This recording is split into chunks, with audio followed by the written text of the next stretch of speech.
चलिए, अस्सलाम वालेकुम।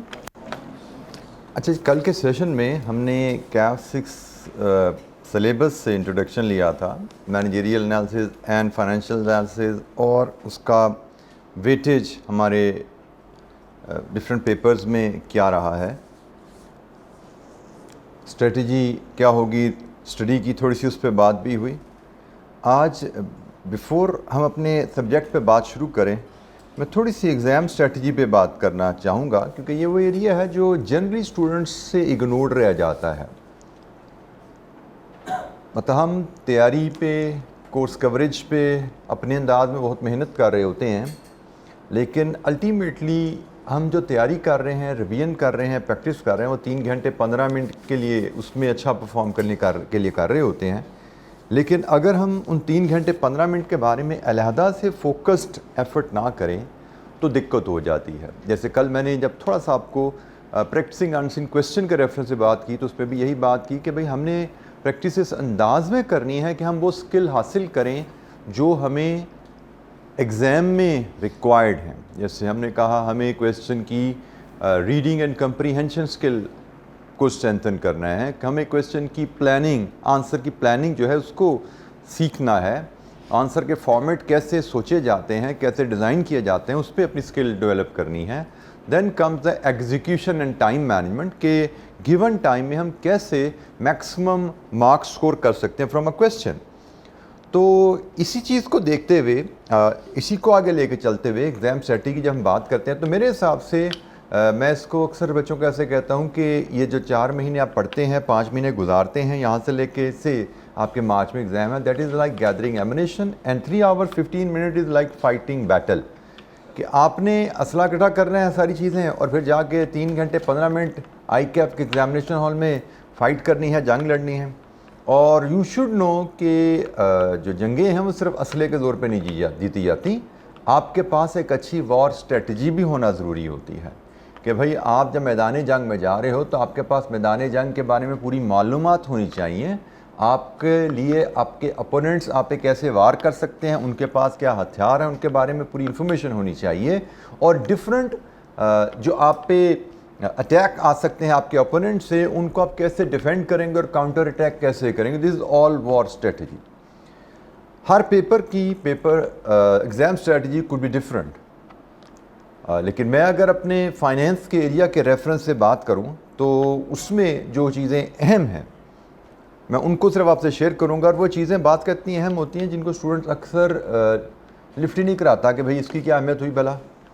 जैसे सबसे पहली चीज़ जो हमें यहाँ पे देखनी होती है कि आप जब कैफ 6 के एग्ज़ाम में जा रहे हैं, जिसमें तकरीबन 60% का एरिया फाइनेंशियल एनालिसिस का है, you need to have fresh mind.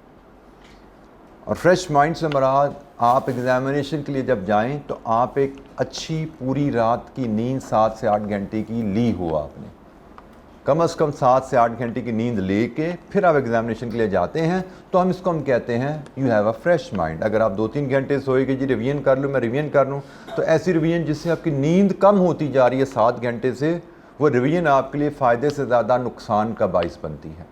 क्योंकि जब आपका माइंड फ्रेश नहीं रहता तो एग्ज़ामिनेशन हॉल में आपकी reading, comprehension and planning ability of your brain वो बहुत बुरी तरह बैडली इफ़ेक्ट होती है। अगर आपका जहन फ्रेश नहीं है तो आप ना क्वेश्चन को अच्छी तरह पढ़ के समझ पाते हो, ना कोई अच्छा सलूशन डिवाइस कर पाते हो, क्योंकि हमारे फाइनेंस के एरिया में एनालिटिकल हमें सलूशन डिवाइस करने होते हैं, लॉजिकल रिलेशनशिप्स होते हैं, और कोई सीक्वेंस होते हैं फार्मूलाज के, इंफॉर्मेशन की ट्रीटमेंट के, जो हमने डेवलप करने होते हैं एग्ज़ाम में। अगर हमारा माइंड फ्रेश नहीं है तो हम वो नहीं कर पाते। अच्छा, इसमें सिर्फ माइंड फ्रेश के अलावा मैं एक और जो चीज़ यहाँ पे रिकमेंड करता हूँ कि इंसानी माइंड जो है that is a machine, and just like machine इसको रेस्ट भी चाहिए होता है, इसको फ्यूल भी चाहिए होता है।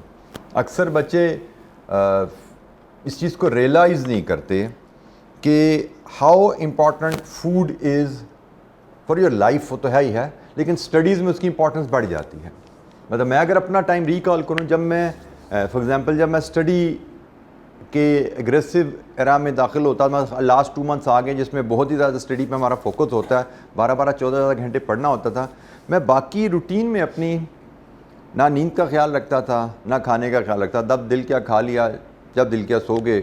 लेकिन जब ये एग्ज़ामिनेशन की प्रिपरेशन फेज़ में एंटर होता था तो आई यूज़ टू मेक श्योर मैं 7 की जगह 8-9 घंटे सो जाऊँ। मैं खाना 3 टाइम की जगह बीच में थोड़े से स्नैक्स लेके 5 टाइम कर लूँ। मे बी स्नैक्स थोड़ा सा फ्रूट हो सकता है, थोड़ी सी चाय बिस्किट हो सकते हैं। सो अपने मैं इनटेक फूड की बढ़ा देता था। सो आपको ये इंश्योर करना है कि अगर आप, अक्सर बच्चे क्या करते हैं जी, मैं तो सर इतना पढ़ता हूँ, मैं सिर्फ 4-4 घंटे सो रहा हूँ, फिर भी मेरी तैयारी नहीं हो रही, फिर भी नहीं पढ़ा जा रहा। तो मैं कहता हूँ बेटा इसलिए नहीं पढ़ा जा रहा कि आप 4 घंटे सो रहे हो। आप 8 घंटे सो, आपसे पढ़ा जाएगा, क्योंकि आप 4 घंटे सो रहे हो, आपका जहनी टायर्ड है, फ्रेश नहीं है। तो स्टडी अच्छे अंदाज में करने के लिए आपको प्रॉपर नींद चाहिए। खेलने कूदने के लिए आपको नींद में कमी है, एक आध दिन गुजारा हो जाता है। आप एक रात नहीं भी सोए, अगले दिन बेशक आपको 4 घंटे 6 घंटे का क्रिकेट मैच खिला दो, आप खेल लोगे। लेकिन आप एक रात सोई नहीं और आपसे कहा जाए जनाब ज़रा फाइनेंशियल मैनेजमेंट के 2 सवाल तो करके दिखाओ, बेशक उस जैसे सवाल आपने पहले किए भी होंगे, उस एक रात सोने के बाद आपको वो सोए बगैर वो आपको समझ नहीं आएंगे। तो you need fresh mind and you need food. तो ये आपने फूड का ख्याल अपनी स्टडीज़ के दौरान इन जनरल भी रखना होता है, एग्जामिनेशन के लिए स्पेशली बहुत ज़रूरी होता है। ये जो अक्सर बच्चे कहते हैं ये हम भूख नहीं लगती तो उसका क्या करें, तो भूख ना लगने, आप कह रहे हो कि शायद मुझे पढ़ाई के से भूख नहीं लग रही, लेकिन मुझे लगता है कि भूख ना लगने से आप नहीं खाते इसलिए पढ़ाई नहीं हो रही, उल्टा हिसाब होता है यहाँ पे। आप कहते हैं जी मैं पढ़ाई का प्रेशर है इसलिए मैं नींद नहीं आती मुझे, लेकिन मुझे लगता है कि नींद नहीं आती इसलिए आप पे पढ़ाई का प्रेशर चढ़ रहा होता है, क्योंकि आप नींद नहीं आ रही और आप पढ़ रहे हो, आपको एब्जॉर्ब ही नहीं हो रही चीज़ें, आप सीख ही नहीं पा रहे, आपकी कवरेज की पेस ही नहीं है। तो नेचुरली आपको टेंशन होती है, भाई मैं 4 घंटे बैठा हूँ, काम ही कोई नहीं हुआ। तो वो इसलिए नहीं हुआ कि आपका माइंड रेडी नहीं है काम करने के लिए। You need to keep that ready, rest से, फूड से। फिर इसमें कुछ चीज़ें सिलेक्टेड में, बाकी बातें तो साथ साथ चलती रहेंगी। एक ये बड़ी ख़तरनाक चीज़ होती है जी, इससे हम कोशिश करते हैं कि अवॉइड करें, माइंडसेट्स। हम स्टूडेंट जब पढ़े होते हैं तो माइंडसेट्स डेवलप कर लेते हैं कि पेपर में क्या आएगा क्या नहीं आएगा, किस पेपर का क्वेश्चन सेक्शन ए में आएगा, कहाँ सेक्शन बी में आएगा, किसके मार्क्स कम होंगे, किसके मार्क्स ज़्यादा होंगे। हम समहाउ एक्सपेक्टेशन बिल्ड करते रहते हैं और ये माइंडसेट्स हमारे लिए बड़े डेंजरस होते हैं, क्योंकि फॉर एग्ज़ाम्पल आपने सोच लिया जी मुझे रिस्क मैनेजमेंट से सवाल पक्का ही है इस दफ़ा, तो पिछली दफ़ा नहीं आया था, इस दफ़ा पक्का है, और पिछली दफ़ा से सोर्स ऑफ फाइनेंस का आ गया था, इस दफ़ा शायद वो नहीं आएगा। अगर आपने ऐसे सोचा, ये सोच आपकी तैयारी में रिफ्लेक्ट हो जाएगी। जिस एरिया के बारे में आपका ख्याल है वो आएगा, उस पर ज़्यादा तवज्जो है। जिस एरिया के बारे में आपका ख्याल है कि वो शायद एग्ज़ाम में टेस्ट नहीं होगा, उस पर तवज्जो कम है, क्योंकि आपके जहन में ये बैठ गई चीज़। माइंडसेट के मुताबिक जब प्रिपरेशन करते हो एग्जामिनेशन हॉल में, सबसे पहले आप चीज़ ये करते हो कि भाई वो किधर है रिस्क मैनेजमेंट का सवाल, मुझे तो सबसे पहले वो करना है। और अगर वो मिला नहीं पेपर में आपको, और गलती से सोर्स ऑफ फाइनेंस का सवाल नज़र आ गया जो आपके ख्याल में नहीं आना चाहिए था, तो आप कह लो कि सक्सेस के चांसेस वैसे ही वहीं पे आधे हो जाते हैं, क्योंकि आपका मोरल एकदम डिस्टर्ब हो जाता है कि भाई रिस्क मैनेजमेंट का सवाल इतना अच्छा मुझे आता था, वो नहीं आया। सोर्स ऑफ फाइनेंस तो मेरा वीक एरिया है, ये आ गया, तब मैं पास कैसे होऊंगा। ये सोच आपको एक दफ़ा गिराती है एग्ज़ाम में, फिर आपसे उठा नहीं जाता, आपके लिए दोबारा गैदर करना मुश्किल हो जाता है। सो अवॉइड माइंडसेट। कभी ये ना सोचो कि पेपर में क्या आना है क्या नहीं आना। ऑलवेज, कल भी जैसे मैं वर्ड बोल रहा था, कंप्रीहेंसिव प्रिपरेशन करनी है एग्ज़ाम में, और कंप्रीहेंसिव प्रिपरेशन के बाद we should keep in mind के एग्ज़ाम में जो भी आएगा इंशाअल्लाह ताला will be able to manage it. हम उसको मैनेज करेंगे, उसको पास करेंगे। वो ए से है, बी से है, सी से है, डी से है, किसी भी चैप्टर से सवाल आ जाएगा, हमने हर चैप्टर पढ़ा हुआ है and will be able to manage it. फिर इसमें फर्स्ट 15 मिनट्स का भी लोगों के जहन में होता है हमें वो क्या करना चाहिए, उस पर भी मैं बार बार आगे भी आपको एडवाइस करता रहूँगा, लेकिन जनरली मेरी एडवाइस इसमें यही रहती है कि फ़र्स्ट 15 मिनट्स में आपका काम होता है पहला क्वेश्चन जो आप एग्जामिनेशन हॉल में करना चाहते हो उसको आइडेंटिफाई करना। एग्ज़ाम में हमेशा हम ईजीएस्ट क्वेश्चन से टफ़ क्वेश्चन की तरफ जाते हैं, हमेशा जो सबसे आसान सवाल है उसको पहले करना होता है। अकॉर्डिंगली फर्स्ट 15 मिनट्स में आपका काम सिर्फ यह है कि पेपर को स्किम थ्रू करके, स्किम थ्रू पढ़ना नहीं होता, स्किम थ्रू रिक्वायरमेंट पढ़े और सवाल देखा, छोटा सा सवाल है, आसान रिक्वायरमेंट है, तो शायद वो आपके पहले नंबर पे करने वाला सवाल होगा। तो पहले 15 मिनट में आपका फर्स्ट स्टेप होता है कि वो क्वेश्चन आइडेंटिफाई करो स्किम करके जो सबसे पहले हमें करना चाहिए, जो कि सबसे आसान और सबसे छोटा होना चाहिए, और फिर उसको रीड करके तसल्ली से प्लान करो कि इसको कैसे शुरू कर, reading, comprehension, planning, the answer, वो काम करो। अगर 10 मिनट में काम ख़त्म हो गया तो दूसरे सवाल को भी आइडेंटिफाई कर लो, भी दूसरे नंबर पे कौन सा सवाल करना चाहिए, एक और आसान सवाल ढूंढो। हमेशा एग्ज़ाम में आसान सवाल से मुश्किल सवाल की तरफ जाते हैं, और सबसे मुश्किल सवाल जो सबसे टफ एरिया लग रहा होता है आपको, उसको हम सबसे एंड में करते हैं। एग्ज़ाम में क्वेश्चन करते हुए टाइम वेस्ट नहीं करते। अक्सर बच्चे कहते हैं जी पेपर लेंथी था बड़ा। पेपर लेंथी नहीं होता बेसिकली बेटा, आपकी पूर टाइम मैनेजमेंट होती है जो उसको लेंथी बना देती है। जब आप एक 2 नंबर की वर्किंग के ऊपर 15 मिनट सोचने में लगा देते हो तो पेपर तो लेंथी हो जाएगा।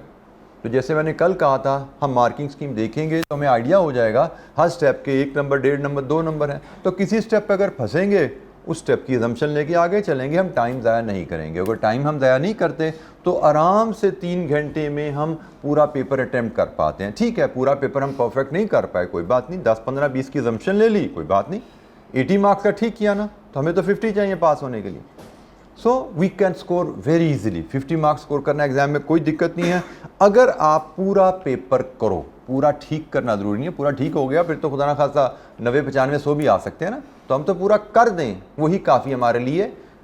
जो आता है वो ठीक करें, जो नहीं आता वो अजम्पशन लें बगैर टाइम वेस्ट किए। This is the key to this success. अच्छा, एक और इसमें जो प्रॉब्लम आती है एरर को रेक्टिफाई करना। ये भी अक्सर बच्चों में एक हैबिट्स होती हैं कि सवाल करते करते ख़त्म होने के करीब होता है तो याद आता है पहले स्टेप में कोई गलती हो गई थी। उस गलती को ठीक करने के लिए अक्सर बच्चे मुझे मिले हैं जो कहते हैं पूरा सवाल काट दिया था हमने, दोबारा शुरू किया था, क्योंकि जी पहले स्टेप में गलती हो गई थी। हम 10वें स्टेप पे खड़े हुए थे, 2 स्टेप मजीद रहते थे आगे, लेकिन 10वें स्टेप पे आके पता लगा पहले या दूसरे स्टेप में गलती है, तो पूरा सवाल काटना पड़ गया। काटना पड़ नहीं गया, काटा और फिर दोबारा शुरू किया तो सर टाइम फिर आउट हो गया, 15 नंबर का सवाल छूट गया। अब फिर वही मार्किंग स्कीम की अंडरस्टैंडिंग आ गई बात कि भाई एक स्टेप में गलती हुई है ना, तो एक स्टेप तो 2 नंबर का होता है, 1.5 नंबर का होता है। उस 1.5-2 नंबर के लिए आपने जितना टाइम ज़ाया किया, आपका 15 नंबर का सवाल छूट गया। ये एक हमें ना आदत पड़ी होती है कि हम परफेक्ट सोल्यूशन को ही समझते हैं सही सोल्यूशन है और उसी से हम पास होते हैं। इस सोच को हमें किल करना है, और ये सोच को ही किल करने के लिए मैंने आपको पास पेपर प्रैक्टिस के लिए कल कहा था कि आंसर्स की हेल्प के बगैर सॉल्व करो। सवाल जितना आता है करो, जो नहीं आता, जिस वर्किंग पे आपको कोई डाउट है वो अजम्पशन लेकर सवाल को कंप्लीट करें। ये आदत आप घर से डेवलप करोगे तो ही एग्ज़ाम में ये कर पाओगे। अगर आप घर पे आंसर देख देख कर सवाल करते रहे, जहाँ फंसे आंसर देखा सवाल कर लिया, तो फिर आप एक यूज्ड टू हो जाओगे परफेक्ट सोल्यूशन प्रोड्यूस करने के, और एग्जाम में जब परफेक्ट सोल्यूशन नहीं हो पाएगा, फंसोगे, रुकोगे, वहाँ पे टाइम ज़ाया करोगे अपना। This is the most difficult habit to adopt. Assumption लेके सवाल को कंप्लीट करना इर्रिस्पेक्टिव ऑफ द फैक्ट वो परफेक्ट है या नहीं है। हमारा काम, हमारी जो टारगेट रहेगा जब हम न्यूमेरिकल पेपर से डील कर रहे हैं, to learn how to complete a question even if we don't know every step. This is our target. Question को कंप्लीट कैसे करना है, अगर हमें हर स्टेप नहीं भी आता तो ये हमें सीखना। अगर ये हमने आदत बना ली तो इंशाअल्लाह ताला हम इसको बहुत आसानी से पेपर को, न्यूमेरिकल पेपर सारे इस पे पोर्शन जो पास होते हैं। सो गलती अगर आपको 10वें स्टेप पे जाके पता लगा दूसरे तीसरे स्टेप में गलती है, अगर तो गलती है ना 9वें स्टेप में, एक स्टेप की गलती है, 1 नंबर 2 नंबर की गलती है, तो आप 10, 15, 20 सेकंड में उसको ठीक कर सकते हो। लेकिन अगर पहले स्टेप की गलती है और आप 10वें स्टेप पे खड़े हो तो फिर उसको ठीक करने की कोशिश करना ब्लंडर है। काट देना तो मतलब ये नाकाबिले माफ़ी जुर्म है, जिसका नतीजा आपकी फेलियर की सूरत में निकलता है, क्योंकि भाई 2 नंबर की गलती है, 2 नंबर के लिए 1 या 2 मिनट, इससे ज़्यादा आप इन्वेस्ट नहीं कर सकते। नॉर्मली अगर गलती मिली भी है, असूलन आपको वहीं पे छोड़ देनी चाहिए, सवाल कंप्लीट कर देना चाहिए, पेपर कंप्लीट करना चाहिए। पेपर कंप्लीट करने के बाद अगर टाइम बचे तो 1-1.5 नंबर की गलती को ठीक करने की कोशिश कर लेना, और उसको भी ठीक करने की कोशिश ये नहीं होती कि पूरा सवाल काटो, सिर्फ उस वर्किंग को रिवाइज कर दो। उसका इफेक्ट आगे नहीं भी डालोगे तो भी चलेगा। वर्किंग रिवाइज कर दो और साथ एक नोट डाल दो, एग्जामिनर को पता लग जाएगा पुरानी वैल्यू कुछ और थी, अब नई वैल्यू उसने निकाल दी है, हो सकता है आपको फुल बटा फुल मार्क्स मिल जाए। नहीं तो 1-2 नंबर की वर्किंग थी, 1-1.5 नंबर ज़रूर एग्जामिनर आपको दे देगा। सवाल कभी नहीं काटते एग्ज़ाम में। सवाल कंप्लीट हो गया है तो उसमें से स्कोर हमारा अच्छा खासा मिल रहा होता है। तो ये जो कुछ बातें हैं, मैं कह रहा था कि हम इस पर भी रेगुलरली बात करते रहेंगे, क्योंकि एग्ज़ाम में हमें सिर्फ प्रिपरेशन नहीं करनी, हमें पास करने की बात भी करनी है, पेपर को पास भी करना है हमें। अच्छा जी, अब हम शुरू करेंगे अपना पहला chapter introduction to project appraisal. हम जैसे जैसे चैप्टर शुरू किया करेंगे, हर चैप्टर को लहदा से भी देखते जा करेंगे। वैसे तो हमने ओवरऑल भी पेपर का व्यू ले लिया, लेकिन हर चैप्टर को स्टार्ट करते हुए हम उसकी भी ज़रा पोजीशन देख लिया करेंगे, हमारे फाइनेंशियल एनालिसिस के एरिया में इसकी क्या पोजीशन है। ये जी हमारे पास फाइनेंशियल एनालिसिस का एरिया आ रहा है। इसमें सबसे ऊपर इंट्रोडक्शन टू प्रोजेक्ट अप्रेजल है। मॉडल पेपर में आपको पता है financial analysis section B long question और सेक्शन ए में कुछ एमसीक्यूज होते हैं। तो इन्वेस्टमेंट अप्रेजल के एरिया में मॉडल पेपर में 14, स्प्रिंग 22 में 15 और ऑटम 22 में 12 मार्क्स। तीनों टाइम में एक सवाल आया है और 12 से 15 नंबर का सवाल है। तो मेरे हिसाब से keeping in view its significance, topic की सिग्निफिकेंस, हम हर अटेम्प्ट में 12 से 15 मार्क का सवाल इसमें एक्सपेक्ट करेंगे। हमें बाय द वे कोई क्वेश्चन अभी तक जो हमारे पास पेपर का एनालिसिस बताता है 15 मार्क्स से ज़्यादा कोई क्वेश्चन हमें कैप 6 में नहीं आता। ठीक है, 15 मार्क्स मैक्सिमम मार्क्स अभी तक हमें पास पेपर में नज़र आए हैं किसी भी क्वेश्चन के लिए। तो 12 से 15 मार्क्स का क्वेश्चन मेरे हिसाब से मस्ट अपीयर क्वेश्चन है इस एरिया से। वैसे तो हमारे टॉपिक्स बड़े लिमिटेड हैं, ऑलमोस्ट सारे के सारे टॉपिक्स में से सवाल आ रहा है स्वाय एक आध के, तो लेकिन ये टॉपिक ऐसा है मुझे लगता है कि एग्जामिनर कभी भी स्किप नहीं करेगा। और अगर मैं सिलेबस के साइज़ की बात करूँ तो शायद ये हमारा सबसे लेंथी टॉपिक भी है, पहला टॉपिक भी है, सबसे लेंथी टॉपिक भी है। तो हम इसी से अपनी डिस्कशन को स्टार्ट करेंगे इंशाअल्लाह। अच्छा जी, प्रोजेक्ट अप्रेजल यहाँ पे जो हम बात करने जा रहे हैं ये बेसिकली कैपिटल प्रोजेक्ट की अप्रेजल की बात है। This is about capital project appraisal. अच्छा, आई अंडरस्टैंड कि अभी आपके पास नोट्स अवेलेबल नहीं है, तो मैं इंशाअल्लाह आज आप लोगों से ये जो नोट्स की पहला चैप्टर उसका कुछ पोर्शन में शेयर कर लूँगा जो कि हमें अगले 2-3 दिन में चाहिए होगा। बाय नेक्स्ट वीक इंशाअल्लाह जब आप आएंगे, आई होप कि बुक विल बी अवेलेबल। तो मैं आज ही आप लोगों से ये जो चैप्टर के हमारा कुछ एरिया है ये मैं आपसे शेयर कर लूँगा क्लास के बाद इंशाअल्लाह। अच्छा जी, प्रोजेक्ट कैपिटल प्रोजेक्ट अप्रेजल से मुराद है कैपिटल प्रोजेक्ट की फिजिबिलिटी स्टडी, कि हमने कोई कैपिटल इन्वेस्टमेंट करनी है, कैपिटल इन्वेस्टमेंट की फिजिबिलिटी कैसे की जाती है। कैपिटल इन्वेस्टमेंट को डिस्कशन से पहले वेरी ब्रीफली हम रेवेन्यू और कैपिटल एक्सपेंडिचर का फ़र्क ज़रा समझ लें। ये फ़र्क यकीनन हम अर्लियर स्टडीज़ में डिस्कस कर चुके हैं। रेवेन्यू एक्सपेंडिचर क्या होता है जी? What is revenue expenditure? आप बताइए बेटा। शॉर्ट टर्म एक्सपेंडिचर जो रेगुलर किए जाते हैं। ठीक है, और जी और कौन बताएगा रेवेन्यू एक्सपेंडिचर? आप बताइए बेटा। डे टू डे ऑपरेशंस के लिए जो हम खर्चा करते हैं अपनी इमीडिएट नीड्स को पूरा करने के लिए, हम उसको रेवेन्यू एक्सपेंडिचर कहते हैं। जैसे बिजली का बिल दे दिया, प्लांट एंड मशीनरी को रिपेयर करवा लिया, वर्कर की सैलरी पे कर दी, ठीक है, या अपने वेयर हाउस का रेंट पे कर दिया। These are all example of revenue expenditure and we all know revenue expenditure is charge to PNL, income statement या पीएनएल को चार्ज किया जाता है in the period to which it belong, accrual concept के तहत। Then there is capital expenditure. Capital expenditure क्या होता है जी? नॉन करंट एसेट को ख़रीदने के लिए जो पैसा खर्च किया जाता है उसको हम कैपिटल एक्सपेंडिचर कहते हैं। और इसमें हम कहते हैं कि जिस ऐसा एसेट में पैसा इन्वेस्ट करें जिसकी लाइफ मोर देन 1 ईयर है, एक ऐसे एसेट में पैसा इन्वेस्ट करें जिसको हमने एक लंबे अरसे के लिए इस्तेमाल करके उससे फ़ायदा उठाना है, ये हमारा कैपिटल एक्सपेंडिचर कहलाता है। हाँ, अगर हम किसी एग्जिस्टिंग एसेट की कैपेसिटी या लाइफ बढ़ाने के लिए भी इन्वेस्टमेंट करते हैं तो ये भी कैपिटल एक्सपेंडिचर ही कहलाता है। ठीक है, हमारे पास ऑलरेडी एक प्लांट है, उसकी प्लांट की लाइफ 2 साल रहेगी भी है, लेकिन हम उसको मेजर ओवरऑल कराते हैं जिसके बाद उसकी लाइफ 5 साल हो जाएगी, तो ये ओवरऑलिंग कॉस्ट भी कैपिटल एक्सपेंडिचर कहलाएगा, क्योंकि ओवरऑलिंग की वजह से का फ़ायदा हमें अगले 3 साल मिलने वाला है। तो प्रोजेक्ट जो हम इन्वेस्टमेंट अप्रेजल करने जा रहे हैं, इसको कैपिटल इन्वेस्टमेंट अप्रेजल भी कहा जाता है, इसको कैपिटल प्रोजेक्ट अप्रेजल भी कहा जाता है। इसमें हम पढ़ते हैं डिफरेंट टूल्स जिनको यूज़ करके हम कैपिटल प्रोजेक्ट की फिजिबिलिटी एनालिसिस कर सकते हैं।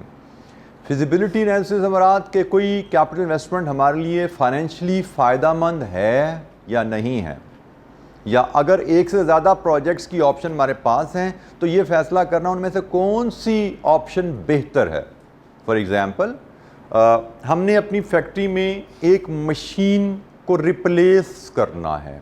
रिप्लेस करने से मुराद पुरानी मशीन को शायद ऑब्सोलीट होगी, उसकी लाइफ ख़त्म होगी, उसको बाहर करना है, उसकी जगह नई मशीन लानी है। This is capital investment. And when we are in the process of this decision, हमें पता लगा मशीन हम जर्मनी से भी ले सकते हैं और इटली से भी मंगवा सकते हैं।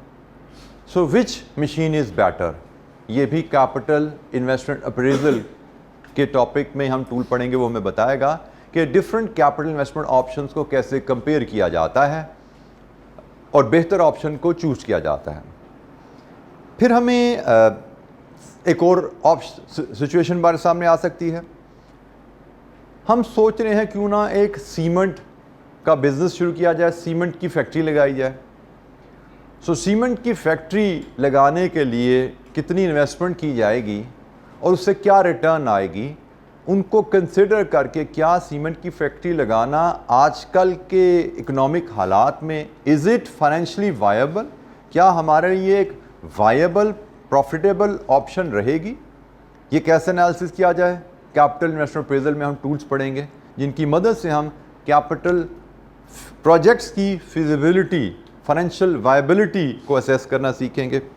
फिर हमारे पास ये ऑप्शन भी हो सकती है कि हम कि भाई हमारे पास सीमेंट की फैक्ट्री है और शुगर फैक्ट्री, दो प्रोजेक्ट लगाने की ऑप्शन है। इन दोनों के बारे में बात करने को में कहा जा सकता है कि बताइए इन दोनों में से कौन सा प्रोजेक्ट फीजिबल है, और अगर दोनों फीजिबल हैं तो बेहतर कौन सा है अगर आपने एक ही फैक्ट्री लगानी हो तो। सो कैपिटल प्रोजेक्ट से रिलेटेड एवैल्यूएशन डिफरेंट सिचुएशन में हमें करने को कहा जा सकता है। सो इस चैप्टर में हम यही पढ़ेंगे कि डिफरेंट नौइयत के जो कैपिटल प्रोजेक्ट्स में इन्वेस्टमेंट के डिसीजंस हैं उनको कैसे एवैल्यूएट किया जाता है।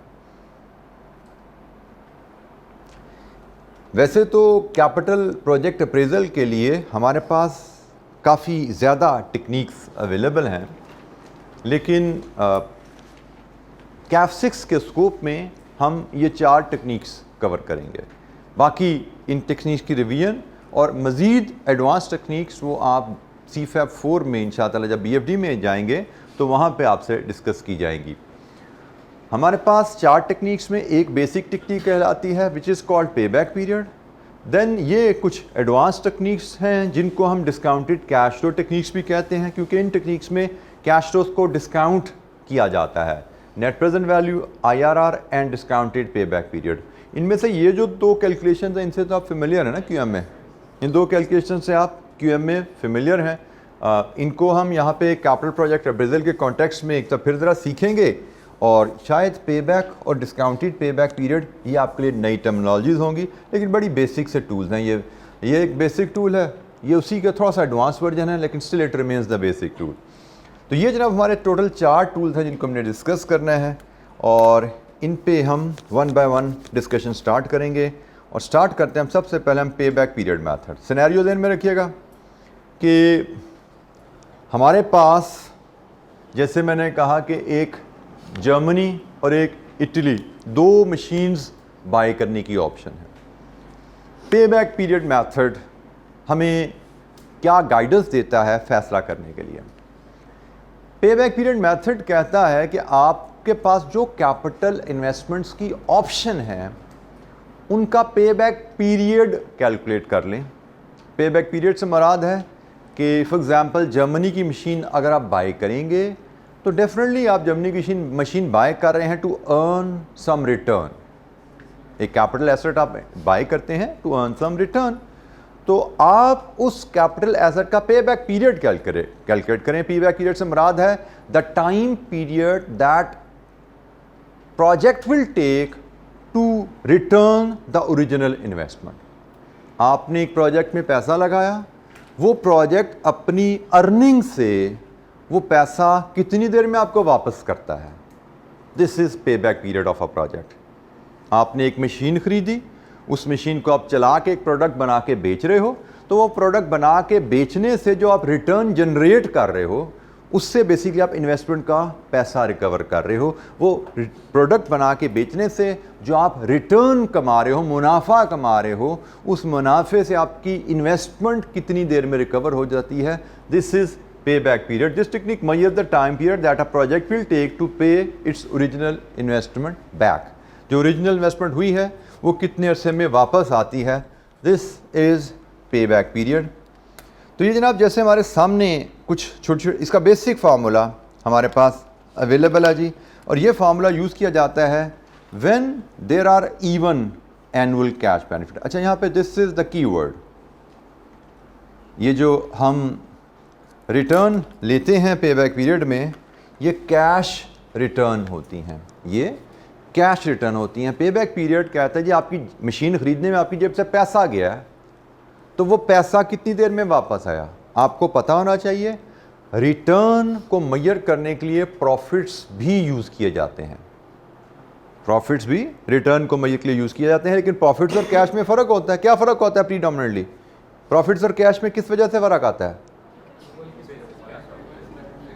Non cash item, there are other adjustments as well, लेकिन अगर आपने कैश फ्लोज की ABC सीखी हुई है तो कुछ प्रॉफिट की कैलकुलेशन में कुछ नॉन कैश आइटम्स भी होती हैं, जैसे डेप्रिसिएशन, ठीक है, जैसे अक्रूवल्स चीज़ें नॉन कैश आइटम भी होती हैं। तो हम कहते हैं कि हमें कैश की सूरत में ये पैसा जो जेब से गया था मशीन खरीदने के लिए, वो कैश की सूरत में कब वापस, कितनी देर में वापस आता है, दैट इज़ पे बैक पीरियड। सो अगर एक प्रोजेक्ट से आपको सालाना बराबर कैश फ्लो आते हैं तो फार्मूला बड़ा सिंपल है किसी प्रोजेक्ट का पे बैक पीरियड कैलकुलेट करने के लिए।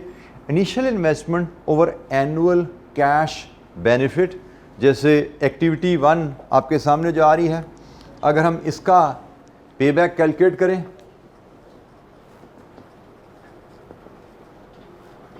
पे back period is equal to initial investment कितनी है जी 100,000 और एनुअल रिटर्न कितनी है 25,000। सो पे back is simply 4 years।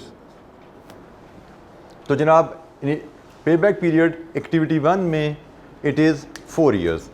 1 lakh की इन्वेस्टमेंट है, 25,000 सालाना हम कैश अर्न कर रहे हैं।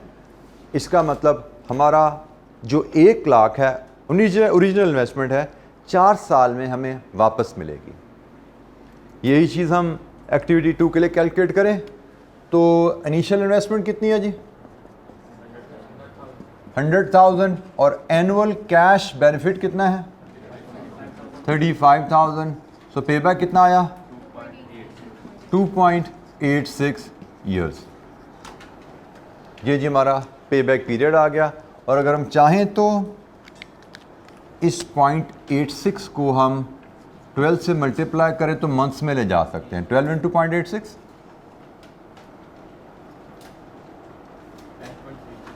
10, इसको राउंड ऑफ करके 10 लिखें तो 2 years एंड 10 months भी इसको लिखा जा सकता है। Approximately 2 years and 10 months। पे बैक पीरियड कैलकुलेट करना। अच्छा, यहाँ पे एक चीज़ आपने जहन में रखनी है कि हम प्रोजेक्ट की अप्रेजल के लिए जब हम पे बैक पीरियड कैलकुलेट कर रहे होते हैं तो ये जो एनुअल कैश बेनिफिट हमने डिटरमिन किया है ये एस्टिमेटेड वैल्यू होती है, ये एस्टिमेटेड वैल्यू होती है क्योंकि हमने अभी इन्वेस्टमेंट की नहीं है, हमने तो अभी इन्वेस्टमेंट करनी है। हम इन्वेस्टमेंट करने से पहले उसका पे बैक कैलकुलेट कर रहे हैं। जब इन्वेस्टमेंट की नहीं तो मुनाफा भी बेनिफिट भी आपने कमाया नहीं है। ये आप अंदाज़ा लगाते हो कि अगर मैं ये मशीनरी ख़रीदूँगा तो इस मशीनरी से मैं सालाना कितने यूनिट्स बना के, किस कॉस्ट पे बना के, किस प्राइस पे बेच पाऊँगा, सालाना अंदाज़न मैं कितना कमा पाऊँगा। तो ये तमाम जो हम ये कैपिटल इन्वेस्टमेंट अप्रेजल जो पढ़े हैं, ये कैपिटल इन्वेस्टमेंट्स डिसीजंस को वैल्यूएट करने हैं and decisions are always about future. और फ्यूचर के बारे में डिसीजन लेते हुए जो डाटा यूज़ किया जाता है वो एस्टिमेटेड डाटा होता है, ठीक है। ये हम एस्टिमेटेड डाटा को यूज़ करके डिसीजन लेते हैं, तो हमारी ये एस्टिमेटेड एनुअल कैश बेनिफिट है। जी, पे बैक पीरियड क्या है, और अगर किसी कैपिटल इन्वेस्टमेंट के एनुअल रिटर्न या कैश फ्लोज इवन हैं, इक्वल हैं, तो पे बैक इस फार्मूला की मदद से कैलकुलेट किया जा सकता है। हाउ टू कैलकुलेट पे back period of any project? कोई सवाल जी? जी बेटा। अगर हमारे कैपिटल एक्सपेंडिचर सब्सिक्वेंटली भी हो रहे हैं तो क्या इनिशियल इन्वेस्टमेंट भी होएंगे? उस पर भी हम बात करते हैं अभी। अगर हमने इनिशियल इन्वेस्टमेंट के अलावा सब्सिक्वेंट दोबारा इन्वेस्टमेंट भी आए, उससे कैसे डील करेंगे, इस पर भी बात करेंगे। फिलहाल we are just beginning and we are beginning with a very simple case. जी, एनी क्वेश्चन? कोई सवाल? अच्छा, अब हम थोड़ा सा इससे एक स्टेप आगे चलते हैं और हम कहते हैं कि अगर हमारे कैश फ्लोज अनइवन हो, हमें एक ऐसा प्रोजेक्ट मिलता है कि नॉर्मली ऐसा ही शायद होता है कि कैपिटल प्रोजेक्ट्स में कैश फ्लोज इवन नहीं होते, कभी आपके रिटर्न ज़्यादा हैं, कभी कम हैं। तो ये जनाब हम एक एक्टिविटी 3 हमारे सामने आती है अनइवन कैश फ्लोज के साथ, जिसमें हमें कहा गया है जी, consider project A having expected cash flows as under and calculate its pay back period. Cash flows क्या है जी इसके? इन्वेस्टमेंट इसमें 90 मिलियन की है। देन ईयर 1, 2, 3, 4, 5 में हम कितना इनफ्लो अर्न करेंगे।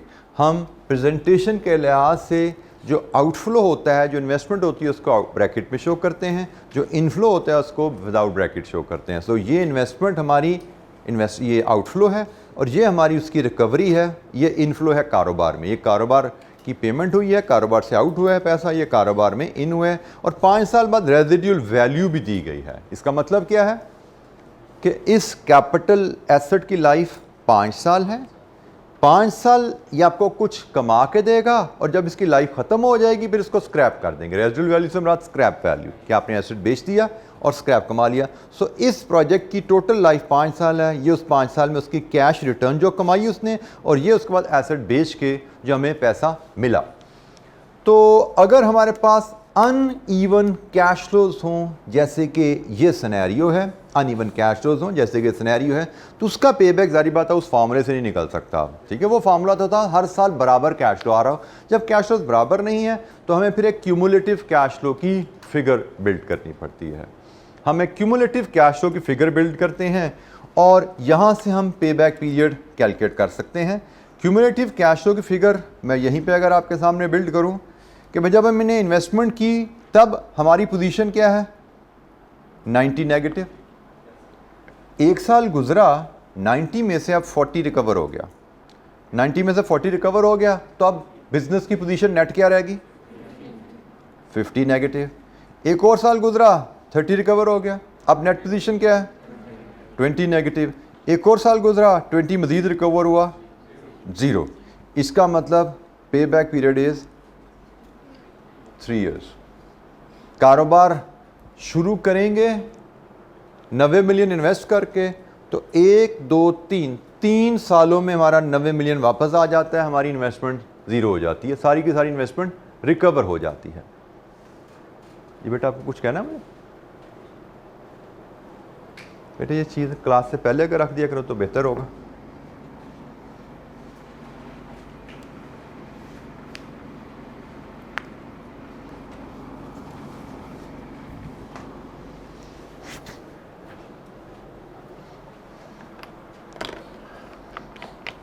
जी जनाब, एनी क्वेश्चन? पे बैक पीरियड कैपिटल प्रोजेक्ट का अगर कैश फ्लोज अनइवन हो तो ये क्यूमुलेटिव कैश फ्लोज का कॉलम बनाते हैं और देखते हैं जो इन्वेस्टमेंट है वो कैसे वापस आई। आप देख सकते हैं हमने इसको कैसे बिल्ड किया। जब इन्वेस्टमेंट की, हमारे बिजनेस की नेट पोजीशन 90 नेगेटिव है, एक साल में 40 अर्न कर लिया, नेट पोजीशन नेगेटिव रहेगी। 50 में से मजीद 30 अर्न किया, 20 नेगेटिव रह गया, और थर्ड ईयर में 20 भी रिकवर हो गया, 0। हमारा कैश फ्लो क्यूमुलेटिव पोजीशन 0 होगी। जी, एनी क्वेश्चन? जी बेटा।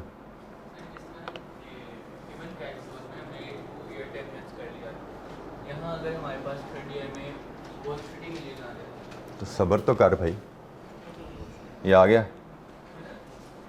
अगली एग्जांपल प्रोजेक्ट बी में देखते हैं, जो आपके साथी देखना चाह रहे हो हमें यहाँ पे नज़र आएगा। ये जी प्रोजेक्ट बी है। इसमें इनिशियल इन्वेस्टमेंट है और फिर ये एनुअल रिटर्न है। उसी अंदाज में 5 साल मशीन या एसेट चलेगा और 5 साल बाद स्क्रैप हो जाएगा, 5 साल बाद ख़त्म होगी लाइफ। अब हमें इसका पे बैक कैलकुलेट करना है उसी अंदाज में। अनइवन कैश फ्लो है, क्यूमुलेटिव कैश फ्लो की वैल्यूज़ हमें बनानी है। प्रोजेक्ट शुरू होगा 20 नेगेटिव है जी, प्रोजेक्ट के शुरू में 20 नेगेटिव है। 1 साल गुजरा 10 रिकवर हो गया, 10 नेगेटिव। एक और साल गुजरा 8 रिकवर, 2 नेगेटिव। एक और साल गुजरा 6 आया, 4 पॉजिटिव हो गया। इसका मतलब हमारा पे back 2 years and few months है। तो जनाब ये फ्यू मंथ्स कैसे लिए जाते हैं, ये आपका फार्मूला आ गया, इसकी छोटी सी कैलकुलेशन आ गई। Year before full recovery 2 plus unrecovered cost at the start of the year. Next year के स्टार्ट पे अनरिकवर्ड कॉस्ट कितनी है 2, cash flow during the year 6। तो जनाब हमारे 2.33 ईयर्स ये है हमारा पे back. Year before full recovery, full recovery यहाँ पे हुई ना, इससे पहले कितने साल थे 2, और आपका अनरिकवर्ड कैश कितना था 2, और नेक्स्ट ईयर में फुल रिकवरी कितनी है 6, तो 2/6। बड़ा सीधा सा हिसाब है कि भाई हमें तीसरे साल में 2 मिलियन की रिकवरी चाहिए, तीसरे साल में टोटल रिकवरी आ रही है 6 मिलियन, तो 2/6 2 मिलियन की रिकवरी कितने अरसे में आएगी 0.33 ईयर्स में। 1/3 ईयर्स कह लो, 0.33 ईयर्स कह लो, या इसको मंथ्स में ले जाना है तो 0.33 × 12 4 मंथ्स, ऐसे ही है। तो ये 2 years 4 months ऐसे भी लिखा जा सकता है इसको। हमारा आंसर यहाँ पे भी कंप्लीट है। अनलेस एग्जामिनर पूछे कि भाई महीनों में बताओ, तो हम ये स्टेप भी आगे कर सकते हैं, ठीक है ना। ये स्टेप हमने कैसे किया, 0.33 को 12 से मल्टीप्लाई किया तो ये 4 मंथ्स बन गया। इसकी ज़रूरत हम तभी पड़ेगी जब एग्जामिनर हमसे मंथ्स में पूछना चाहता है, अदरवाइज़ आंसर हमारा यहाँ पे 2.33 ईयर्स पे कंप्लीट है। हमें इससे आगे जाने की कैलकुलेशन करने की ज़रूरत नहीं है जी। पे बैक पीरियड कैलकुलेट करना, कैपिटल प्रोजेक्ट एवेल्यूएट करने का एक तरीका, आपने जिस प्रोजेक्ट की फिजिबिलिटी करनी है उस प्रोजेक्ट का पे बैक पीरियड कैलकुलेट कर लीजिए। हाउ टू कैलकुलेट पे बैक पीरियड, हमने इवन कैश फ्लोज के साथ भी देखा, हमने अनइवन कैश फ्लोज के साथ भी देखा।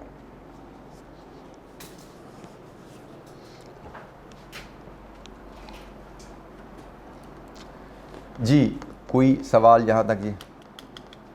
क्लास में आपने कोशिश करनी है कि जो चीज़ आपको समझना है, you must raise your hand and ask a question.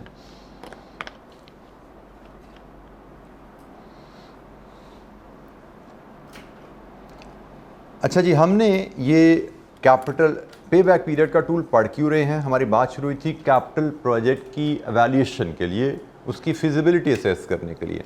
तो अभी तो हमने पे बैक पीरियड कैलकुलेट करना सीखा है। अब इस पे बैक पीरियड को यूज़ करके डिसीजन कैसे लिया जाएगा, अब हम इसके डिसीजन रूल को देखते हैं। पे बैक पीरियड पे हमें एग्ज़ाम में क्वेश्चन जो हमारे 2-3 एग्ज़ाम हमें नज़र आते हैं उसमें हमें नहीं मिलता। पे बैक पीरियड मेथड कैफ 8 में, कैपिटल इन्वेस्टमेंट अप्रेजल कैफ 8 से शिफ्ट होके कैफ 6 में आया है, लेकिन कैफ 8 में जब ये टॉपिक होता था पे बैक पीरियड वहाँ पे नहीं था। वहाँ पे सिर्फ एनपीवी और आईआरआर 2 टूल्स हम डिस्कस करते होते थे। कैफ 6 में जब ये आया है तो ये बेसिक टूल उन्होंने 2 और ऐड कर दी हैं, एक पे बैक और डिस्काउंटेड पे बैक भी। सो हम जब पास पेपर देखते हैं तो कैफ 6 में भी हमें पे बैक, कैफ 8 का तो सिलेबस ही नहीं था ना ये, तो कैफ 6 के 3 पेपर्स हमें जो मिलते हैं, मॉडल, स्प्रिंग 22, ऑटम 22, उसमें पे बैक पीरियड में हमें कोई सवाल नज़र नहीं आता। और ये इतना सिंपल टॉपिक है, इतनी सिंपल सी कैलकुलेशन है कि कैफ 6 लेवल पे अगर इसका सवाल आएगा भी तो शायद एक आध नंबर का कोई एमसीक्यू ही आ सकता है। इससे ज़्यादा हम इस एरिया पे कोई एक्सपेक्टेशन नहीं रखते, क्योंकि ये टॉपिक बस अभी अगले 2-4-5 मिनट में ये ख़त्म होने लगा है और हम नेक्स्ट टॉपिक की तरफ मूव करने वाले हैं। इसमें कोई बहुत ज़्यादा डिस्कशन के लिए हमारे है नहीं। अब ये आखिरी ये रूल आ जाता है कि हमने पे बैक पीरियड पढ़ा प्रोजेक्ट की फिजिबिलिटी असेस करने के लिए, तो अभी पे बैक पीरियड तो कैलकुलेट कर लिया, अब डिसीजन कैसे लिया जाए, कोई प्रोजेक्ट फीजिबल है या नहीं है। तो जनाब सबसे पहले फिजिबिलिटी के लिए रूल क्या है, आप प्रोजेक्ट का पेबैक जो आपने कैलकुलेट किया पिछली स्लाइड्स में, उसको कंपेयर करते हो स्टैंडर्ड पेबैक से। स्टैंडर्ड पेबैक, हर ऑर्गेनाइजेशन का अपना एक स्टैंडर्ड पेबैक होना चाहिए। आप जिस इदारे के लिए काम कर रहे हैं, जिस कंपनी के लिए आप प्रोजेक्ट की फिजिबिलिटी असेस कर रहे हैं, that company must have a standard payback period. एक बेंचमार्क पेबैक पीरियड होता है। For example, your company may have this standard कि we will invest in only those projects which pay the investment in less than 3 years. This is your standard. या 3 years is your standard. तो कहा जाता है कि जी अगर आपका project का पेबैक स्टैंडर्ड पेबैक से कम है, then you should accept the project and make the investment. लेकिन अगर प्रोजेक्ट आपके स्टैंडर्ड से ज़्यादा टाइम लगा रहा है पैसे वापस करने में, तो फिर you should reject the project. Every organization shall have its own standard payback period, and then project's payback should be compared with the standard payback and decision is made accordingly.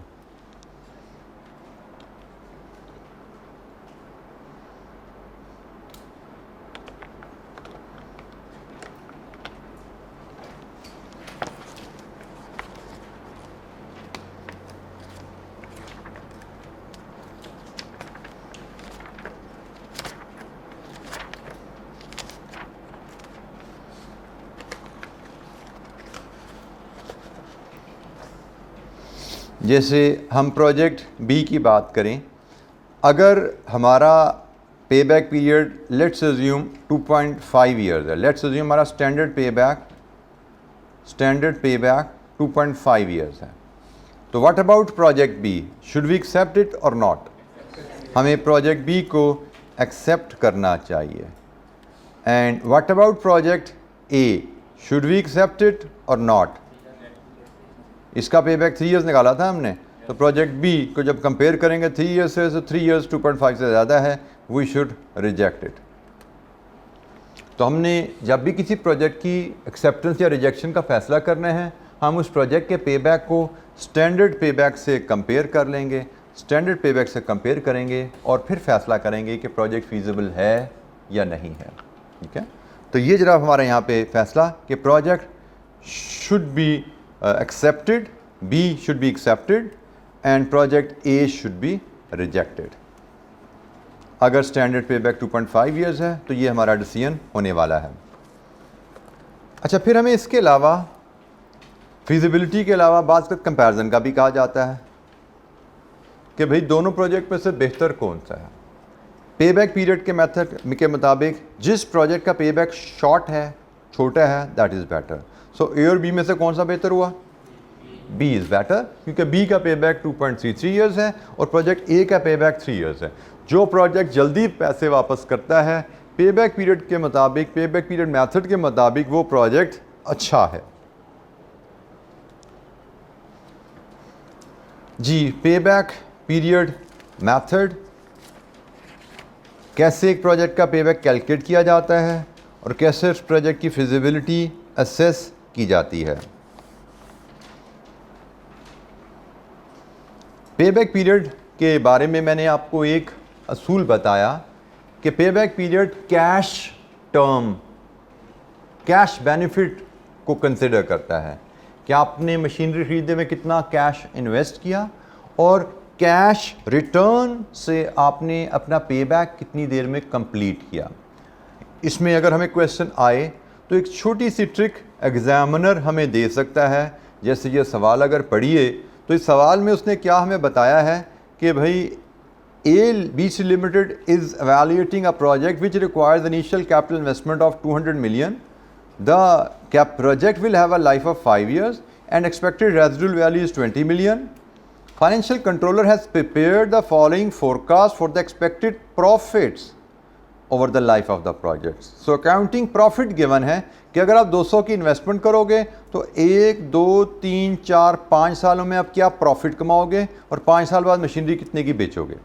और हमसे कहा गया है कैलकुलेट पेबैक। अब यहाँ पे हमें जो अलर्ट रहना है कि भाई पेबैक के लिए तुम्हें इन्वेस्टमेंट के साथ कैश रिटर्न चाहिए होती है। यहाँ पे तो क्वेश्चन में अकाउंटिंग प्रॉफिट दे दिया गया है। तो वैसे तो अकाउंटिंग प्रॉफिट से कैश फ्लोज पे जाना आपका पूरा एक स्टैंडर्ड है। कैश फ्लोज का कौन सा स्टैंडर्ड होता है? IAS 7 आपका कैश फ्लो का स्टैंडर्ड है, जो कि आपको प्रॉफिट बिफोर टैक्सेशन से शुरू होता है और कैश बैलेंस तक चला जाता है। Cash generated from operating activities, financing activities, investing activities और ultimately closing cash and cash equivalents तक जाता है। तो प्रॉफिट से कैश तक जाने में बेतहाशा एडजस्टमेंट होती हैं। आपने तो लिमिटेड सीखी होंगी, रियल लाइफ में तो कोई 30-40 लाइन आइटम बन जाती हैं जब हम कैश फ्लो बनाते हैं किसी कंपनी की। बट हमारे लिए यहाँ पे ज़िंदगी आसान है, क्योंकि कैश फ्लो, प्रॉफिट से कैश फ्लो बनाना वो फाइनेंशियल अकाउंटिंग, फाइनेंशियल रिपोर्टिंग का एरिया है, वो वहाँ पे आपको सिखा दिया जाता है। हमसे यहाँ पे सिर्फ ये एक्सपेक्टेशन रखी जाती है कि हम इस पे अलर्ट होंगे कि हमें प्रॉफिट दिया जाए, हमें अलर्ट होना है कि भाई हमें प्रॉफिट नहीं, हमें तो कैश चाहिए। और फाइनेंशियल मैनेजमेंट में प्रॉफिट और कैश का रिलेशनशिप सिर्फ ये एक सिंपल सा रिलेशनशिप है। हम समझते हैं कि कैश और प्रॉफिट में डिफरेंस सिर्फ डेप्रिसिएशन की वजह से है। इससे ज़्यादा एडजस्टमेंट्स हमसे एक्सपेक्ट इस सब्जेक्ट में नहीं की जाती। रियल लाइफ में जैसे मैंने कहा, अकाउंट फाइनेंशियल रिपोर्टिंग में आपने न्यूमरस एडजस्टमेंट्स पढ़ी हुई हैं प्रॉफिट से कैश पे जाने के लिए। Increase decrease in current asset, increase decrease in current liabilities, पता नहीं क्या क्या एडजस्टमेंट वहाँ पे आती हैं। बट यहाँ पे ज़िंदगी आसान है कि भाई कैश फ्लो बनानी वहाँ सीखी है ना, यहाँ पे सिर्फ अलर्ट रहना है। यहाँ पे आपको सिर्फ स्मॉल सा चेक दिया जाता है कि आप इन दोनों को फ़र्क कर पाते हो। ऐसा तो नहीं प्रॉफिट को लेके ही पे बैक कैलकुलेट करना शुरू कर दो, सिर्फ ये चेक रखा जाता है आपका।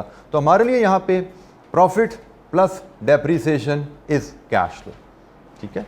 तो अब हमारे केस में हमसे कहा गया पे बैक पीरियड कैलकुलेट करें।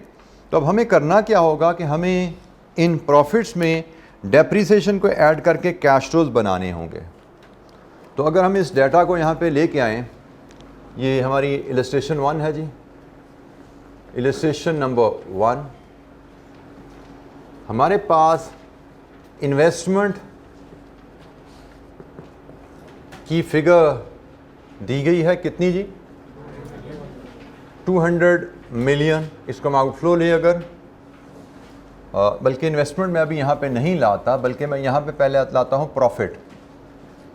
मैं अगर प्रॉफिट लेके आऊँ रुपीज़ इन मिलियन में, ईयर वाइज 1 2 3 4 5 25 37 20 45 50 15। अच्छा, ये हमारे पास प्रॉफिट आ गए।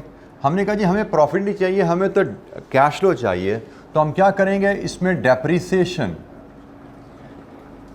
ऐड करेंगे और फिर हम कैश फ्लो पे पहुंच जाएंगे। हम डेप्रिसिएशन इसमें ऐड करेंगे, फिर हम कैश फ्लोज पे आ जाएंगे। कैश फ्लोज हमारी कैसे आएंगी? If this is A, this is B, A plus B. अच्छा, अब डेप्रिसिएशन लेनी है आपने, तो डेप्रिसिएशन हम यहाँ पे कैसे लें? In the absence of any information we will take it as initial investment minus residual value divide with life. यही तरीका ना। तो हम एक छोटी सी वर्किंग बना लेते हैं यहाँ पे। वर्किंग 1 से हम depreciation, working 1 always refer your working, initial investment minus residual value divide with life. कितनी है जी? हाँ जी, 36 मिलियन। ये हमारी एनुअल डेप्रिसिएशन है जी, हर साल बराबर रहेगी। तो यहाँ से अब हम देखते हैं, प्रॉफिट हमने 25 कमाया, लेकिन कैश फ्लो हमारा यहाँ पे कितना है? 61, 73, 56, 81 एंड 51। और इन्वेस्टमेंट को मैं सीधा यहाँ पे लैंड करवाता हूँ। ये है जी कितनी? 200। और साथ ही मैं यहाँ पे रेजिडुअल वैल्यू, ये भी 5 साल बाद है, इसको भी मैं यहाँ पे लैंड करवाता हूँ। कितनी है? 20। ये एरियाज़ इसमें इन्वॉल्व नहीं है। तो ये जनाब आप उस शेप में आ गए जिस शेप में हमने प्रोजेक्ट ए और बी के डाटा को देखा था। जिस शेप में हमने प्रोजेक्ट ए और बी के डाटा को देखा था, ये वही शेप आ गई है। इनिशियल इन्वेस्टमेंट की फ़िगर हमें क्वेश्चन में रेडीली अवेलेबल थी। रेजिडुअल वैल्यू प्रोजेक्ट के एंड पे आती है, स्क्रैप वैल्यू, ये भी हमें गिवन थी। हमें सिर्फ करना क्या पड़ा कि हमें प्रॉफिट्स में डेप्रिसिएशन को ऐड करके कैश फ्लोज बनाने पड़े। अब ये डाटा उस शेप में है जहाँ पे हम पे बैक पीरियड कैलकुलेट कर सकते हैं, और पे बैक पीरियड कैलकुलेट करने के लिए क्या करेंगे हम, cumulative cash flow, cumulative cash flow की वर्किंग बना लीजिए यहाँ पे ज़रा। जब प्रोजेक्ट शुरू हुआ यू आर 200 नेगेटिव, एक साल गुजरा 61 रिकवर हो गया, 139 still negative, 73 recovered, 66 still negative, 10 negative, 71 positive. लीजिए जी पे बैक पीरियड यहाँ से बताइए क्या आता है।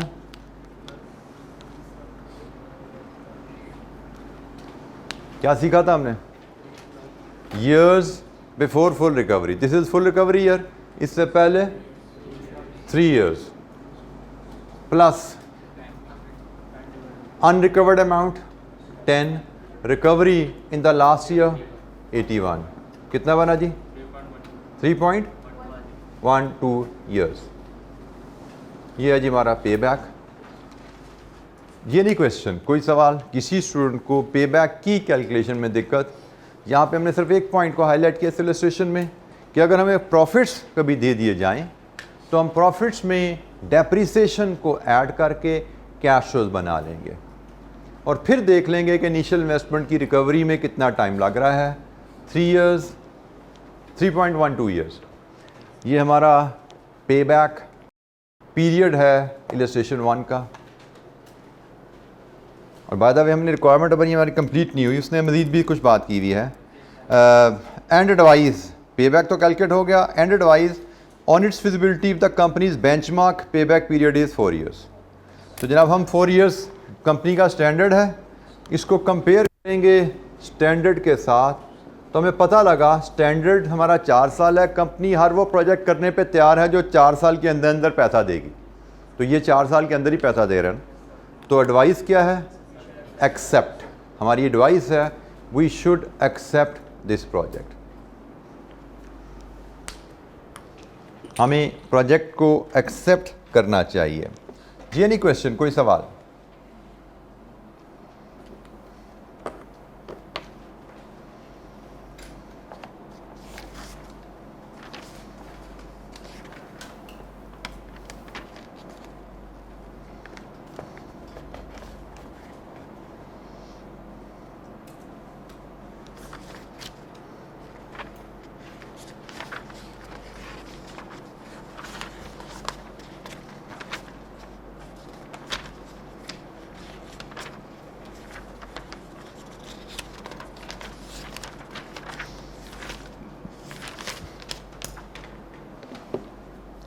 अच्छा, ये कल हमारी एक्टिविटी थोड़ी रह गई थी, हमने एक व्हाट्सएप ग्रुप हमने एकेडमिक्स एक डिस्कशन के लिए बनाने होते हैं, जो मैं कल पॉइंट हाईलाइट करना हमारा मिस हो गया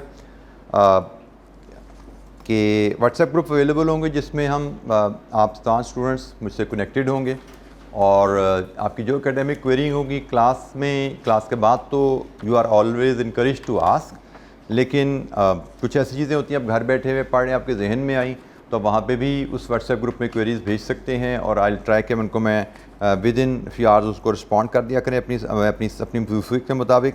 अच्छा, मेरे पास ये 2 पेजेस हैं, इसमें QR कोड है, आई बिलीव आप लोग फेमिलियर होंगे QR कोड के थ्रू ग्रुप्स को ज्वाइन करने के लिए।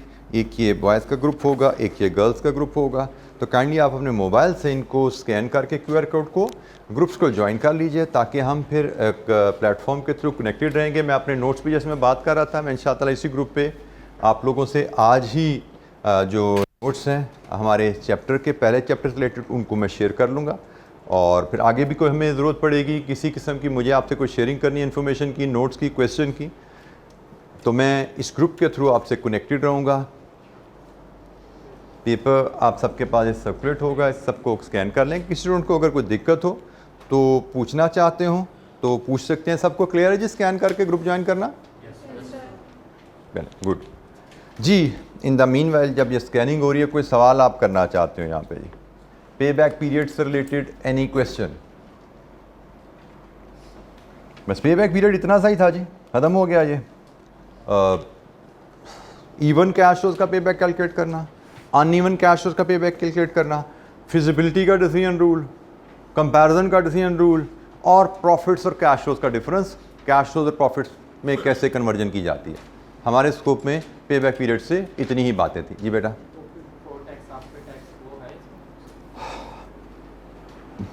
हमें पे बैक पीरियड की हद तक अभी सिर्फ इतनी ही बात, आगे चलते हैं। अभी वैसे पे बैक पीरियड आपको याद होगा, मैंने जो लिस्ट दिखाई थी उसमें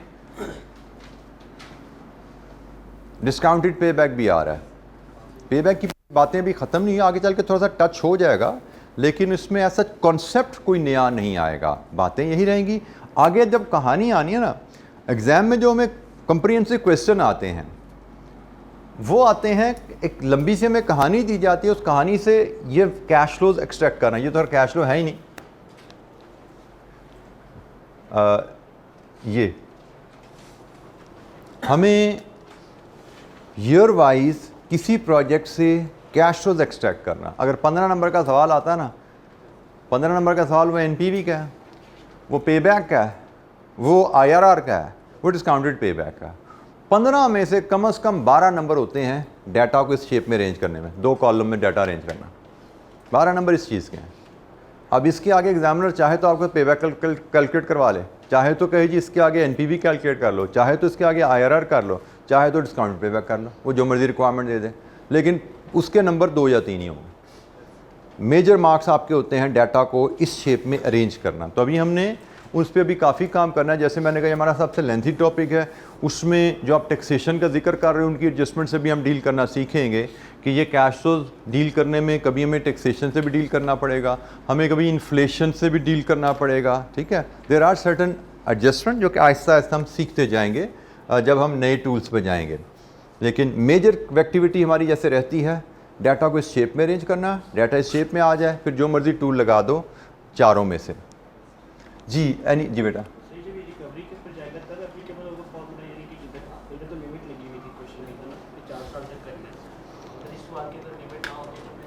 बेटा लिमिट नहीं लगी हुई थी, देयर आर 2 थिंग्स। एक है जो प्रोजेक्ट आप कंसिडर कर रहे हो वो प्रोजेक्ट कितनी देर में पैसा वापस करता है, दिस इज़ वन थिंग। कि हमने कहा जी ये प्रोजेक्ट का पे बैक 3.12 है, कि अगर हम इस प्रोजेक्ट में पैसा लगाएंगे तो 3.12 ईयर्स में हमारी इन्वेस्टमेंट वापस आ जाएगी। This is first step. Second step, क्या ये प्रोजेक्ट आपके लिए एक्सेप्टेबल है, this is the next question. उसके लिए आप कहते हो जी इसको कंपेयर कर लो स्टैंडर्ड के साथ, हमारी कंपनी का बेंचमार्क क्या है। हमारी कंपनी का बेंचमार्क है 4 ईयर्स, कि any project which will return the investment in 4 years और लेस विल एक्सेप्ट इट। तो भाई ये तो लेस देन 4 ईयर में वापस कर रहे हैं, जिसको हम कहते हैं कि ये हमारा स्टैंडर्ड, ये प्रोजेक्ट का पे बैक है, प्रोजेक्ट कितने अरसे में पैसा वापस करेगा, और ये हमारा बेंचमार्क है कि हम किन प्रोजेक्ट में इन्वेस्टमेंट करते हैं। तो प्रोजेक्ट हमारे बेंचमार्क से अर्ली वापस कर रहा है, इसलिए हम इस प्रोजेक्ट को एक्सेप्ट करेंगे। अगर इसका पे बैक 4.1 ईयर्स आता, हम कहते हैं इसको रिजेक्ट कर दो। हमारा स्टैंडर्ड तो है भाई 4 साल से जल्दी जो वापस करे उसको करना है। जो ये 4 साल से जल्दी करेगा तो हम एक्सेप्ट करेंगे, 4 साल से ज़्यादा टाइम लगाएगा हम इसको रिजेक्ट करेंगे। अगर 4 ईयर्स हो तो normally we will still accept, क्योंकि इसमें आल्दो हमें रूल जब पढ़ते हैं तो उसमें यही लिखा नज़र आता है कि लेस देन हो तो एक्सेप्ट करें, ग्रेटर देन हो तो रिजेक्ट करें, इक्वल पे कभी डिस्कशन आती नहीं है, क्योंकि नॉर्मली हमें एग्ज़ाम में क्वेश्चन कभी नज़र नहीं आया जिसमें पे बैक पीरियड प्रोजेक्ट का हमारे स्टैंडर्ड के बराबर आ जाए। लेकिन अगर स्टैंडर्ड के बराबर भी आ जाए तो एज एन इन्वेस्टर मैं इसको एक्सेप्ट करूँगा, क्योंकि मेरा स्टैंडर्ड है 4 साल। 4 साल से कम है तो भी अच्छा है, 4 साल is the worst case scenario that will accept. 4 साल से ऊपर तो रिजेक्ट है ना, लेकिन 4 साल भी हम कहेंगे it is meeting my target, मेरे टारगेट से अच्छा नहीं है बट मेरे टारगेट को मीट तो कर रहा है, तो I will accept that as well. ये स्टैंडर्ड पे बैक किस बेस पे सेट किया जाता है, ये एक अच्छा सवाल है। स्टैंडर्ड पे बैक, ये पे बैक पीरियड का बेसिकली एक ड्रॉबैक है कि स्टैंडर्ड पे बैक की कैलकुलेशन की कोई बेसिस नहीं है, ये सब्जेक्टिव है, ये जजमेंटल है, ये हर कंपनी का अपना डिफरेंट हो सकता है और it will depend on number of factors. For example, मैं एक नया बिजनेसमैन हूँ अगर, और मैं सीमेंट की फैक्ट्री की फिजिबिलिटी करना चाह रहा हूँ, नया बिजनेसमैन हूँ, I want to learn the business tricks as well, so मेरा स्टैंडर्ड शायद 5 साल, कभी 5 साल में प्रोजेक्ट पैसा वापस करे तो भी ठीक है, आई विल बी हैप्पी, कम से कम it will provide me an opportunity to learn the business. नया बिजनेसमैन हूँ, मैंने कोई कारोबार पहले किया नहीं, तो भाई कोई प्रोजेक्ट अगर मुझे 5 साल में भी पैसा वापस करेगा, आई एम हैप्पी। लेकिन आप अगर एक एक्सपीरियंस बिजनेसमैन हो and you have already running 4 और 5 बिजनेसेस, ऑलरेडी आपके 4-5 बिजनेस चल रहे हैं, तो you have number of business opportunities to invest money. Your standard pay back for the same cement project 3 years, कि जी नहीं भाई 3 साल में पैसा वापस करेगा तो लगाना है, और बड़ी ऑप्शन है। सीमेंट नहीं करेगा 3 साल में तो घी में लगा देंगे, घी नहीं करेगा तो शुगर की मिल लगा लेंगे, जो प्रोजेक्ट 3 साल में पैसा वापस करना है उसमें पैसा लगाना है, ठीक है। तो ये टूल का सबसे बड़ा ड्रॉबैक है कि इसका जो स्टैंडर्ड है वो सब्जेक्टिव है, मतलब वो जजमेंटल है। हर इंसान या हर बिजनेस ऑर्गेनाइजेशन अपने पास्ट एक्सपीरियंसेस के हिसाब से और अपने एग्जिस्टिंग अवेलेबल ऑप्शंस के लिहाज से स्टैंडर्ड पेबैक सेट करती है, ठीक है। तो सेम बिजनेस के लिए, सीमेंट फैक्ट्री के लिए मेरा पेबैक स्टैंडर्ड हो सकता है 5 साल हो, आपका पेबैक स्टैंडर्ड शायद हो सकता है इसके लिए 3 साल हो, ठीक है। एक ही प्रोजेक्ट है लेकिन हम दोनों का स्टैंडर्ड फ़र्क हो सकता है, क्योंकि हम दोनों के एक्सपीरियंसेस फ़र्क हैं, हम दोनों के पास बिजनेस ऑप्शंस की अवेलेबिलिटी डिफरेंट है। जी, एनी अदर क्वेश्चन, कोई और सवाल? जी बेटा। लाइबिलिटीज़ के लिए मैं समझा नहीं सवाल बेटा, मैं आपके पास आके तो सुनता हूँ आपकी बात। डिबेंचर्स क्या होते हैं? डिबेंचर क्या होते हैं? बॉन्ड्स कौन बताएगा? आप बताओगे बॉन्ड क्या होते हैं? सर ये वो कंपनी इशू करती है कि आपके पास ऑप्शन है, चाहे तो इसके बदले में आप 3 से या जो भी पीरियड है उसके बदले पैसे ले लो या शेयर्स खरीद लो। जी, क्या होते हैं बॉन्ड? आप ही बताओ, इनको तो पता नहीं बॉन्ड का, आप बताओ क्या होते हैं बॉन्ड? कंपनी से इशू करते हैं जब उसको पैसे की जरूरत होती है। सिंपल वर्डिंग में लोन। सिंपल वर्डिंग में लोन, बिल्कुल ठीक है जी। डिबेंचर्स, कंपनी ने जब लोन रेज करना होता है तो लोन को रेज करने के लिए कंपनी फाइनेंशियल इंस्ट्रूमेंट इशू करती है, एक डॉक्यूमेंट इशू करती है जिसको डिबेंचर कहा जाता है।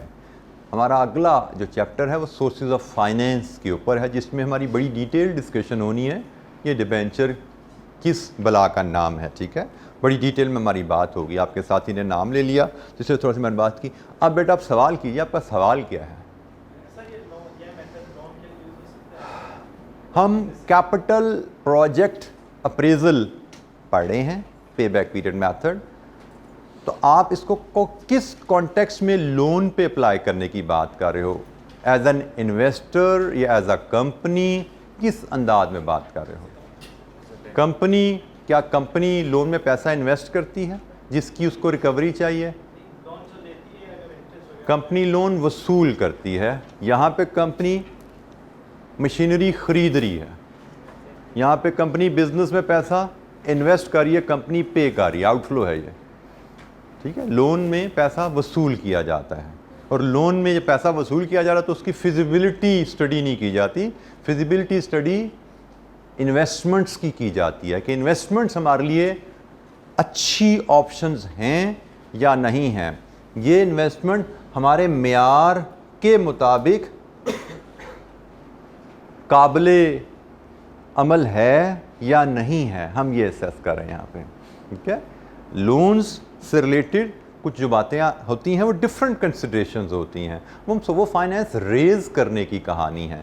फाइनेंस रेज करते हुए क्या क्या इश्यूज होते हैं, वहाँ पे क्या क्या डिसीजंस होते हैं, वो हम सोर्सेज ऑफ फाइनेंस है, हमारा कॉस्ट ऑफ फाइनेंस का एरिया है, वहाँ पे हम उसकी बात करेंगे, ठीक है। यहाँ पे जिस ट्रांजैक्शन को हम डिस्कस कर रहे हैं वो है कैपिटल प्रोजेक्ट्स में इन्वेस्टमेंट्स की डिसीजन। हमने जो फाइनेंशियल मैनेजमेंट पढ़ना है इसमें फाइनेंस की मैनेजमेंट की बात की जाती है, और फाइनेंस की मैनेजमेंट की जब बात करते हैं तो जैसे मैंने कल आपको थोड़ा सा ओवरव्यू दिया था, फाइनेंस रेज करना, कंपनी को पैसे की ज़रूरत है, कंपनी पैसा लोन से भी ले सकती है, कंपनी पैसा इक्विटी से भी ले सकती है। लोन्स भी कई तरह के होते हैं। कहाँ से पैसा कब रेज़ करना फिजिबल है, और कंपनी के लिए डिफरेंट सोर्सेज से पैसा रेज़ करने के क्या तरीके हैं, क्या फैक्टर्स हैं जो कंसिडर करने चाहिए। सोर्स ऑफ फाइनेंस में डिफरेंट सोर्सेज से फाइनेंस लाते हैं, उस पैसे की कॉस्ट क्या होती है, फाइनेंस की कॉस्ट को कम से कम कैसे रखा जा सकता है, ये कॉस्ट ऑफ फाइनेंस में तीसरा चैप्टर जो हम पढ़ेंगे वहाँ पे डिस्कस कर रहे होंगे।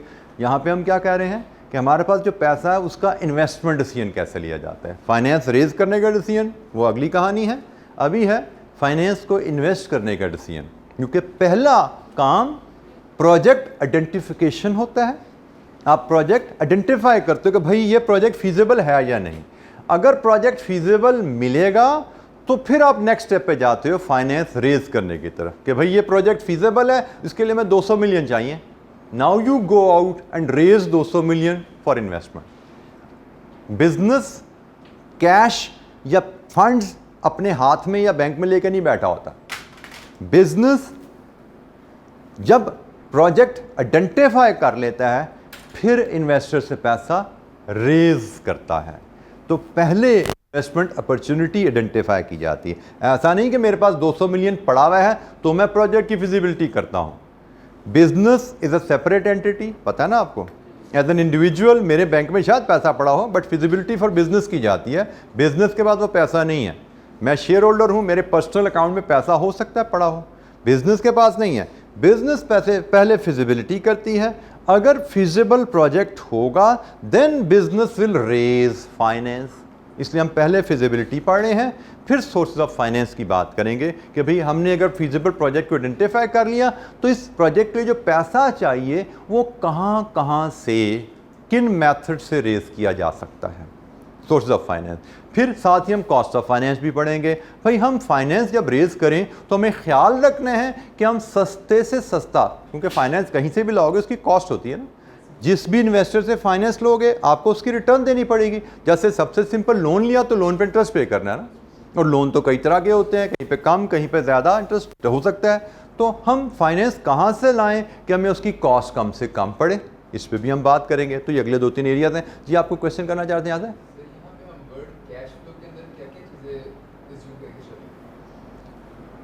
कैश फ्लो बेटा, बिजनेस जब आप इन्वेस्टमेंट कर रहे हो तो इन्वेस्टमेंट करते हुए फॉर एग्जांपल आपकी इन्वेस्टमेंट प्रोजेक्ट की इनिशिएशन से रिलेटेड तमाम आइटम्स कैश की। आपने लैंड खरीदी, आपने उससे बिल्डिंग बनाई, आपने प्लांट खरीद के लगाया, सारे कैश जो इन्वेस्टमेंट के आस्पेक्ट आ गए।